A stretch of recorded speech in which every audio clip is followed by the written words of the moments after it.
I didn't think I'd ever write something like this. Honestly, I've been one of those people who scrolls past these long posts, thinking, God, who writes all this online? Who cares? But lately, I've felt like if I don't pour it out somewhere, I'll suffocate. And maybe someone out there will read this and feel a little less alone, the way I've felt reading strangers' heartbreaks at 2 a.m. I'm 32, and if you asked me 5 years ago what my life would look like, I'd have said, married, stable job, small apartment, maybe a kid on the way.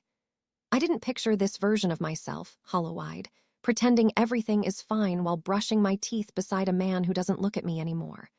Or maybe he does, but in that way people look at paintings they've already decided they don't like. Ethan and I met when I was 26. I had just moved to Chicago from a smaller city, chasing something I couldn't name, freedom, maybe, or reinvention. I was teaching part-time and working in a coffee shop on weekends, one of those phases where you say you're figuring yourself out, but really you're just surviving. Ethan came in every Sunday morning, ordered the same thing, black coffee, blueberry muffin, no bag, please. He was older by 8 years, quiet, with that kind of stillness that makes you feel seen when he finally does speak.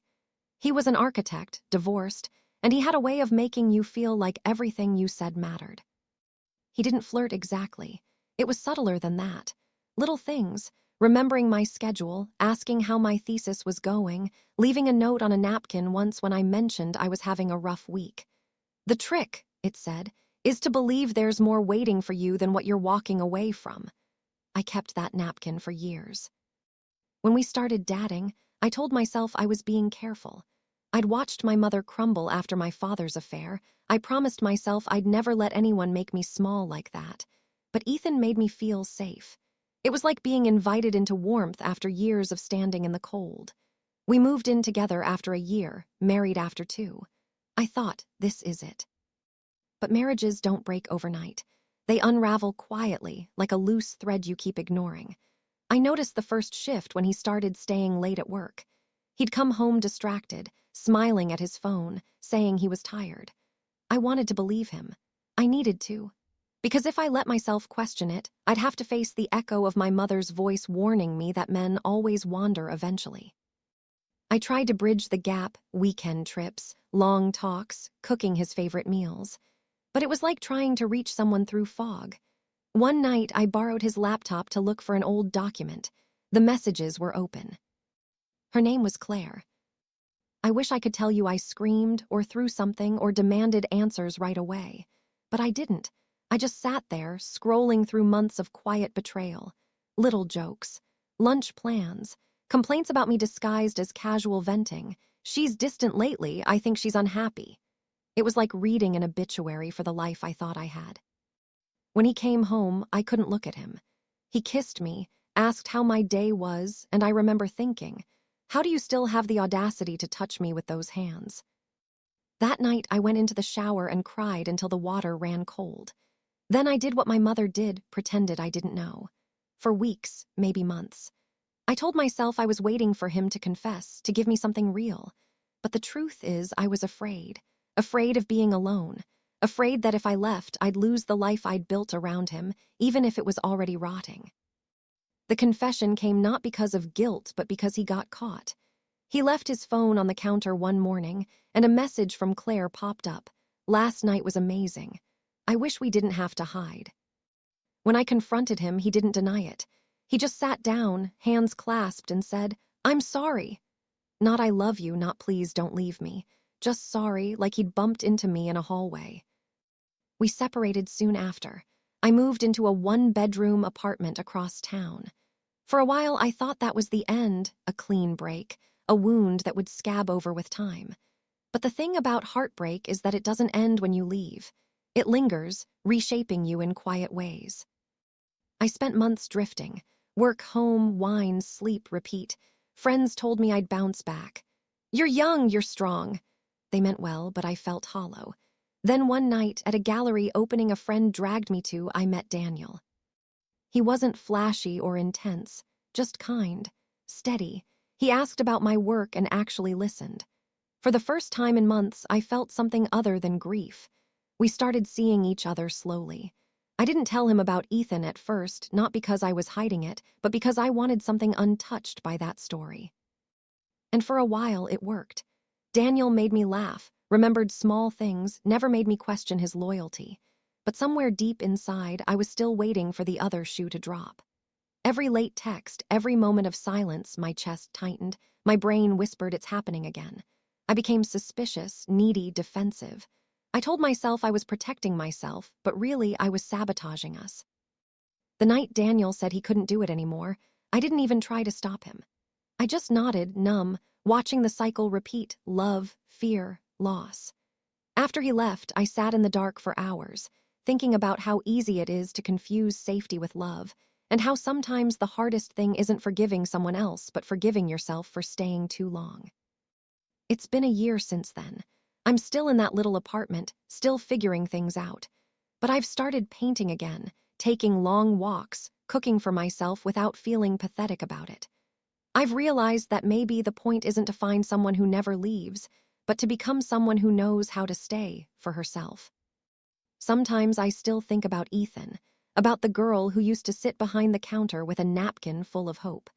I think she'd be sad to see how things turned out, but I also think she'd be proud that I finally stopped waiting for someone else to choose me. And maybe that's the quiet kind of happy ending we don't talk about enough. Not the reunion, not the new love, but the moment you look at your reflection and think, I made it out. I'm still here. I don't really know when I stopped being angry. Maybe it wasn't one single day, but a slow erosion, like the tide wearing down a piece of glass until it's smooth again. For a long time, anger was the only thing that kept me upright, the adrenaline of betrayal, the rehearsed speeches in my head, the quiet satisfaction of imagining Ethan miserable without me. But anger is exhausting. It starts to eat everything else around it: your sleep, your laughter, your ability to taste food. Eventually, you realize it's not protecting you anymore. It's just keeping you company. I started therapy because I couldn't trust my own thoughts. I'd go from blaming him completely to blaming myself for everything, swinging between extremes. My therapist, a woman named Annika, had this calm voice that made me want to both cry and punch something. She didn't tell me what to do. She just asked questions like, what did you need that you weren't getting? And when did you stop listening to yourself? It was infuriating at first. I wanted answers, not riddles. But little by little, I started realizing how much of my life I'd spent trying to be the good one, the calm one, the understanding partner. I told myself I was being patient, mature, but really, I was erasing myself one compromise at a time. Ethan didn't destroy me. I'd been dismantling myself quietly long before he started lying. Around that time, I bumped into him again. It was at a bookstore of all places. I was standing in the self-help section, half laughing at the irony when I heard someone say my name. When I turned, there he was, older, thinner maybe, but still with that same quiet steadiness. For a second, all the old reflexes kicked in. Straighten your hair, smile, look fine. But then I remembered. I didn't owe him my composure anymore. We did that awkward small talk dance. How are you? How's work? That sort of thing. He said he'd moved to the suburbs, that things hadn't worked out with Claire. I said I was doing okay, which wasn't a lie, but it wasn't the full truth either. I was surviving, learning to live without waiting for someone to text me goodnight. Before he left, he said, "You look happy." I don't think he meant it as manipulation, maybe just a reflex. But I walked home wondering how many times I'd said that exact phrase to people, as if happiness was something you could diagnose from the outside. After that, I couldn't stop thinking about the version of me he'd known, how she'd laughed too loud, apologized too quickly, clung too tightly. It's strange how you can mourn your old self like a person who died. I started writing letters to her, not to send, just to remember. "I'm sorry," I wrote once, "for thinking that love meant making yourself smaller so someone else could feel big." A few months later, I met someone new, not through an app or a setup, but in the most mundane way possible. His name was Alex. We sat next to each other at a friend's birthday dinner, the kind where half the people don't know each other and everyone drinks too much cheap wine. He was easy to talk to, not charming in the way that makes you suspicious, but curious. He asked about my paintings, my students, my neighborhood. And when I told him about the divorce in the casual, sanitized way I'd learned to tell it, he didn't flinch or say the usual, "their loss." He just nodded and said, That must have been hard. It was such a simple thing, but it broke me open. Most people either pity you or romanticize your resilience. Alex didn't do either. He just listened. We started seeing each other slowly, coffees, walks, dinners where conversation flowed until we realized the restaurant was closing. It wasn't fireworks, it was quiet warmth. The kind that makes you feel safe without losing yourself in it, but with safety came fear. Every time he didn't text back right away, my stomach knotted. Every time he mentioned his female coworkers, my brain started spinning stories. I hated it, the paranoia, the constant scanning for danger. It was like being haunted by my own history. One night I caught myself checking his phone when he went to the bathroom, and the shame hit me like a slap. I hadn't even suspected him of anything specific. I just couldn't stand not knowing. That's when I realized I wasn't healed. I was just functioning. There's a difference. I told him about it, the anxiety, the trust issues, the way my mind played tricks on me. I expected him to leave, honestly. But he didn't. He said, "I get it. Just promise me you'll tell me next time instead of punishing yourself for it." It wasn't a grand moment, but it was the first time I felt what it meant to be with someone who didn't need me to be perfect to stay. Still, healing isn't linear. There were days when I felt strong and independent, and others when I cried brushing my teeth because I missed a version of myself I'd never be again. There were mornings when I woke up and reached instinctively for the empty half of the bed, surprised to find it warm. Once, during a rainy Sunday, Alex found one of my old journals, pages full of bitterness and grief. He didn't say much, just left it open on the table and sat beside me. "You've been through a lot," he said, "but you're not broken, just rearranged." That word stuck with me. Rearranged. Like the pieces of me hadn't been destroyed, just reshaped into something new. I think that's what healing really is. Not erasing the pain, but folding it into your story until it becomes part of who you are, not the definition, just a chapter. It's been 3 years now. I'm still with Alex. We're not perfect. We argue about stupid things like dishes and noise and my habit of overanalyzing everything. But there's honesty. There's laughter. There's peace. Sometimes I still think about Ethan, about the life that could have been. But when I do, it's like looking at an old photograph, familiar but distant. A version of me that belonged to another time. And when people ask how I got through it, I tell them the truth. You do get through it. You learn to live alongside it, until one day it's not the loudest thing in the room anymore. Sometimes I think love, after betrayal, becomes an act of faith more than feeling. Like standing on a frozen lake and choosing to walk anyway, even when you can hear the faint cracking beneath your feet. That's what being with Alex started to feel like, not easy, not effortless, but a daily decision to believe in something fragile. We'd been together almost a year when he asked me to move in. It should have been a happy moment, and part of me was happy, genuinely. But another part of me panicked. I'd done this before, packed my life into boxes, shared a bathroom, merged bank accounts, learned someone's habits until they became part of my own. And look how that ended. I told him I needed time, and he didn't push. He just said, "Whenever you're ready." That patience terrified me. It's easier to brace yourself for someone's impatience, for the inevitable argument. But when someone meets your hesitation with understanding, it strips away your defenses. You're left facing the truth that the thing holding you back isn't them. It's the ghost of someone else. Eventually, I moved in. His apartment was on the 4th floor of an old building with creaky floors and a balcony that overlooked a tiny park. We'd wake up to the sound of kids playing and birds nesting in the trees.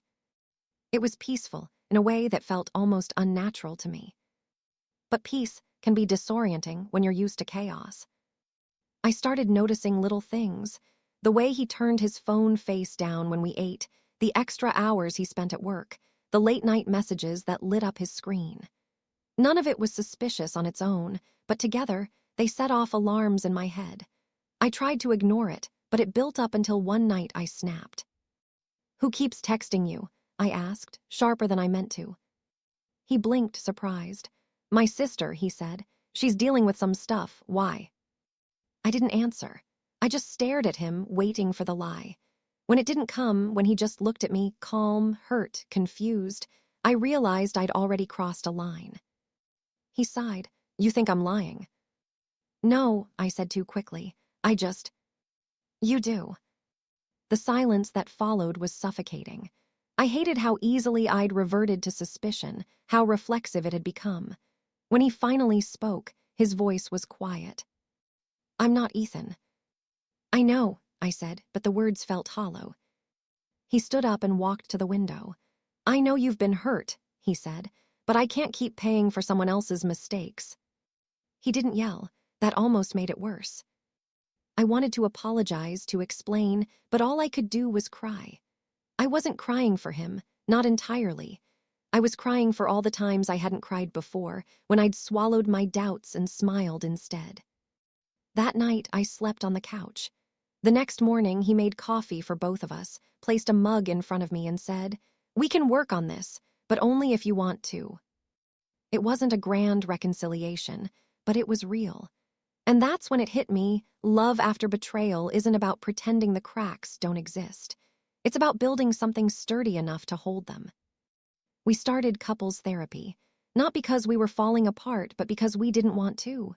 It was awkward at first, talking about my past, about Ethan, about the version of myself that still flinched at kindness.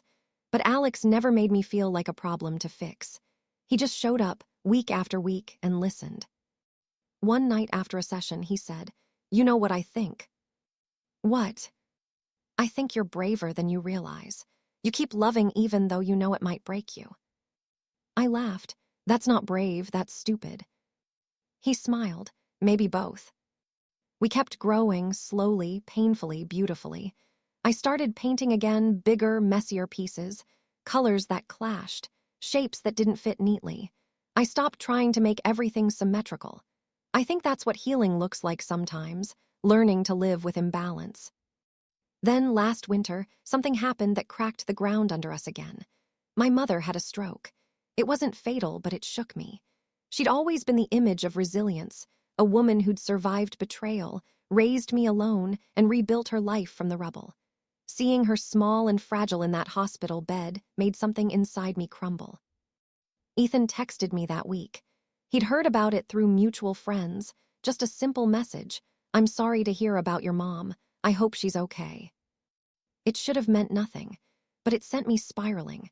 All those years collapsed into a single ping on my phone. I didn't reply, but I thought about it. About how strange it was that someone who'd once known everything about me was now just a ghost reaching out from the past. Alex noticed I was quieter. I told him about the message. He didn't get angry or jealous, just asked, "Do you want to talk to him?" "No," I said. "Then don't." It was such a simple exchange, but it grounded me. When my mother came home from the hospital, I spent weeks helping her recover. Sitting by her bed, I thought about how her whole life had been shaped by love and loss, and how she'd kept going anyway. When she was strong enough, she looked at me and said, "You look happy." And for the first time, I didn't flinch at the word. After my mother's stroke, something shifted in me. Maybe it was watching her body, once so capable, move with new fragility. Maybe it was the long, quiet hours in the hospital, the sound of machines, and the way light fell across her face at dawn. You start to think about time differently when you're caring for someone who once cared for you. You start to see how love, real love, is made of small, unglamorous acts. Not grand gestures, not cinematic apologies. Just showing up, again and again, even when it hurts. My mother recovered slowly. She was stubborn, still is. The kind of woman who insists on making her own tea even when her hands shake. I stayed with her for a month, commuting to work from her house, helping her with physical therapy, cooking dinner the way she used to for me. One night over tea, she asked about Alex. "He's good to you?" I nodded. "He is." She studied me for a long moment. "You look softer now, not weak, just softer." I wasn't sure what she meant until she added, "When your father left, I built walls. You built mirrors. Both are lonely." I didn't answer. She reached across the table and squeezed my hand, her grip still firm despite everything. "Don't spend your life waiting to be hurt. It'll happen anyway. Might as well be living when it does." It stayed with me, might as well be living when it does. I'd spent so long trying to preempt pain, to outsmart it, as if grief was something you could plan around. Maybe she was right. Maybe love wasn't about avoiding the fall, but learning how to land. When I finally went back home, the city felt different, quieter. I walked slower. I started noticing the people around me again, the barista with the pink hair who always hummed to herself, the old man who fed pigeons near the park, the neighbor who watered her plants every evening while talking softly to them in Spanish. For the first time in years, I felt present. Then one evening, as I was leaving my building, I saw Ethan. He was standing across the street, holding a bouquet of white lilies. For a second, I thought I was imagining him. But then he smiled, tentative, awkward, real. I froze. The air seemed to thin around me. My first instinct was to turn back inside, but something in his face stopped me. He looked older, not just physically, older in that way grief makes you. He crossed the street. "Hey," he said. "Hey." He offered a small, uncertain smile. "Your mom, I heard she was sick. I'm glad she's okay." I nodded. "Thanks." We stood there, strangers wrapped in old history. I noticed his hands trembling slightly as he adjusted the flowers. "She passed away last month," he said quietly. "My mother." I didn't know what to say. "I'm sorry." "She liked you," he said with a soft, almost embarrassed laugh. "Used to say you made me look lighter." I wanted to tell him I used to think the same about him, that for a while he'd made me believe love could be simple, but the words stuck. We talked for a few minutes. Surface-level things, work, family, how fast time moves. Then, before he left, he said, "I never stopped feeling guilty, you know, not just for what I did, but for who I made you become." I didn't respond right away. Then I said, "You didn't make me. I was already halfway there." He nodded like he understood. "Still, I'm sorry." For the first time, I believed him. After he walked away, I felt something strange, not relief exactly, but release. Like I'd been holding my breath for years without realizing it. I went home and found Alex reading on the couch, his glasses slipping down his nose. He looked up, smiled, and said, "You okay?" And I really was. Over the next few months, life returned to its slow rhythm.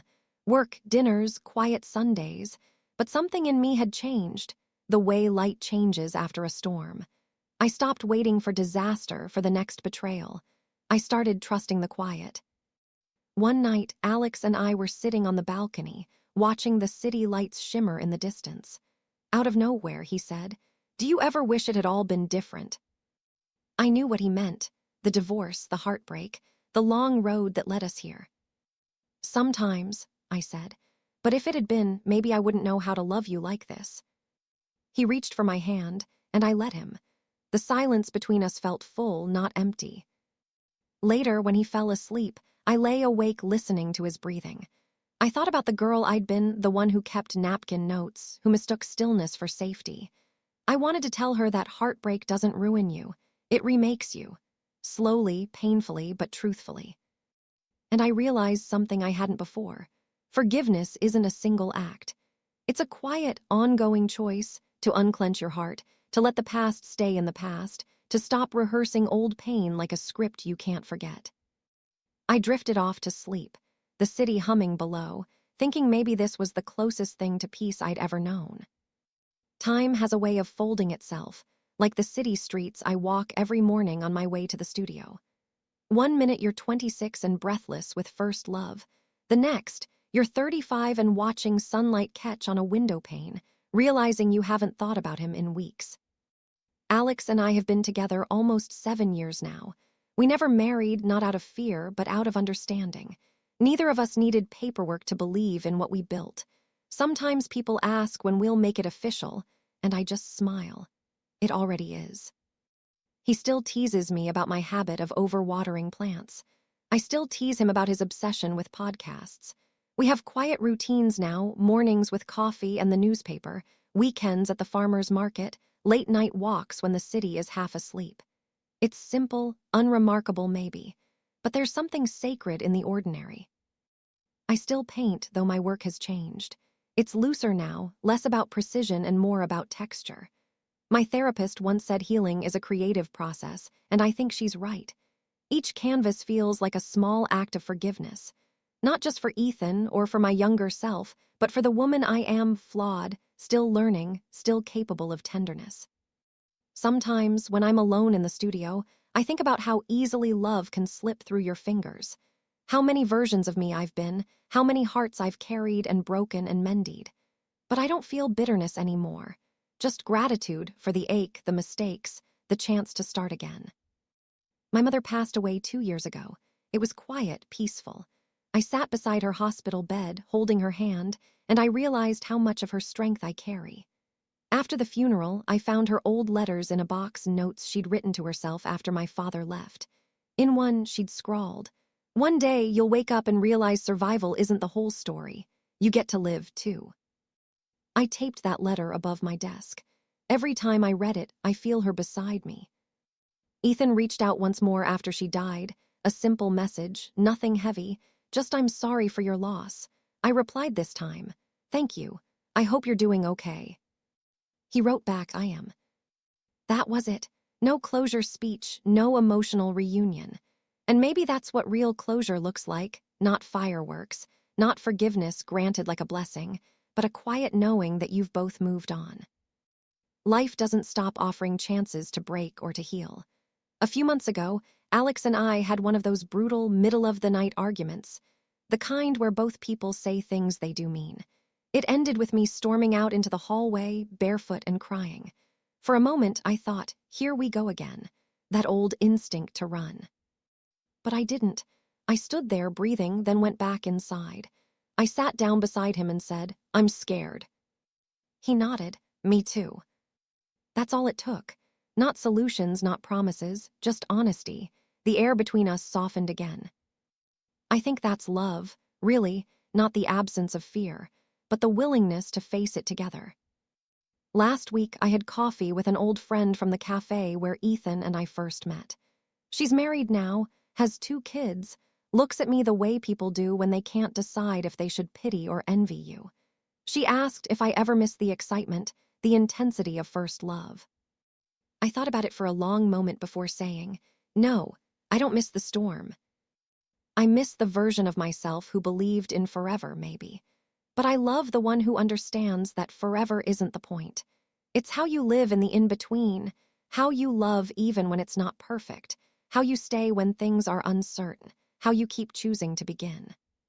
Sometimes, late at night, I walk to the balcony. The city hums below, cars, laughter, fragments of music. I lean against the railing, the air cool against my skin, and I think about how many versions of me have stood in this same place. The heartbroken woman, the angry one, the hopeful one. They all live inside me still. And for once, I don't want to erase any of them. Because they all led me here, to this quiet, unremarkable, extraordinary piece. I used to think the story ended when someone left or when someone stayed. But now I know. It ends when you stop running from your own heart. When you can stand still, look at your life, messy, mended, beautifully unfinished, and whisper, "I made it." And mean it.